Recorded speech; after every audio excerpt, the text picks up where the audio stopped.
Good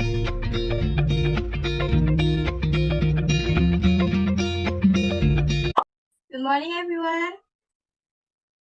Morning, Miss. How are you today? We are fine, Miss. How about you? I'm doing great. Okay, before starting our class, let's pray together.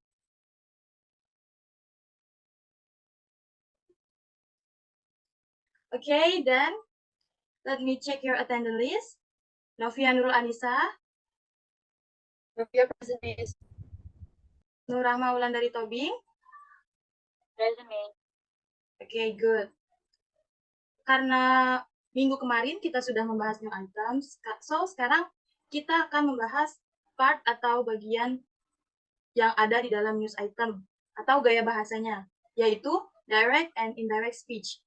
Sebelumnya, ada yang masih ingat apa itu news item? News item itu isinya informasi teks yang informasinya berita penting, Miss, atau kejadian penting yang terjadi di tengah-tengah masyarakat. Oke, good. Ternyata masih ada yang ingat ya. Sekarang saya akan share PPT-nya tentang direct and indirect speech. Bentar ya. PPT-nya udah kelihatan? Sudah, Bentar ya. Oke. Kita akan membahas tentang direct and indirect speech. Nah, untuk Novia, coba dibacakan apa itu direct speech. Right, Miss. Direct speech. Direct speech usually places between quotation marks and repeats the exact words. It is to report something that is being said now, as on a telephone conversation. Nah, sampai situ aja. Sampai pengertiannya aja. Nah, direct speech itu biasanya berada di antara quotation mark atau tanda petik. Nah,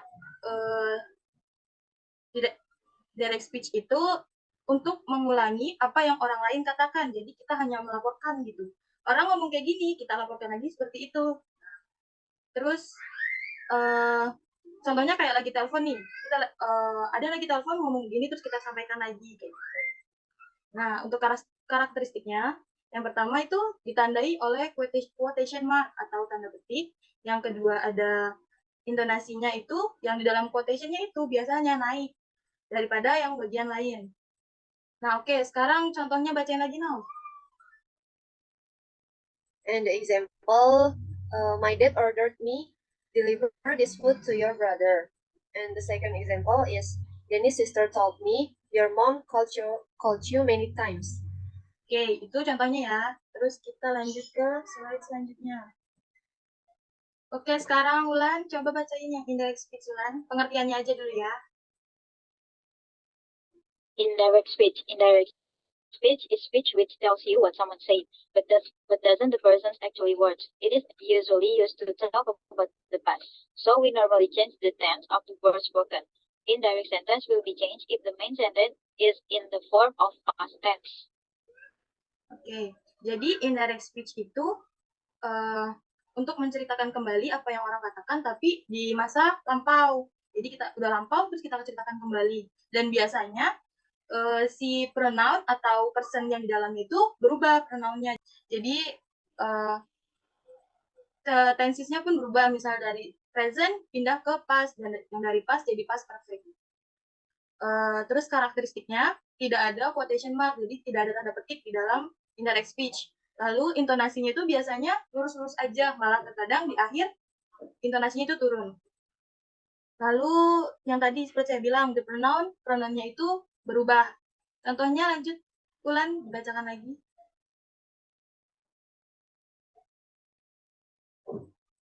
For example, my dad ordered me to deliver this food to my brother. Yang kedua, Jenny told me that my mom had called me many times. Nah, ini contohnya sama kayak indirect, cuma saya rubah ya. Kalau di direct speech tadi, my dad ordered me deliver this food to your brother. Nah, setelah di indirect, berubah menjadi my dad ordered me to deliver this food to my brother. Jadi pronounnya berubah gitu ya. Terus yang kedua, contohnya, Daniel's sister told me your mom called you many times. Nah, di indirectnya berubah jadi Dennis told me that my mom had called me many times. Nah, yang sebelumnya itu menggunakan simple past dan di sini berubah menjadi past perfect seperti itu. Oke, ini adalah time signalnya. Jadi, kalau time signal di kalimatnya itu ada now, itu berubah menjadi then. Kalau here menjadi there, nah ini time signal yang biasanya dipakai untuk di direct indirect speech. Oke, terus. Nah, untuk contohnya yang statement. Coba bacakan lagi now. Statement. He said to me, I don't have any money. Become, he said to me that he didn't have any money. Ali says, I will go to the campus earlier. Became, Ali says that he will go to the campus earlier. Oke, thank you ya. Nah, untuk di statement ini, dikatakan he said to me, I don't have any money. Nah, di sini berubah menjadi he didn't have any money. Jadi dari ininya present menjadi past tense, oke? Nah, yang kedua, Ali says, I will go to the campus earlier. Nah, lalu di sininya berubah menjadi that he will go to the campus earlier. Kenapa tidak berubah? Karena di sini di main sentence itu menggunakan present, sedangkan di sini main sentence-nya menggunakan past, jadi berubah. Kalau main sentence menggunakan past, kalimat selanjutnya itu harus diubah, sedangkan jika di main sentence-nya itu present, tidak perlu diubah. Nah, di sini untuk question, coba bacakan Ulan.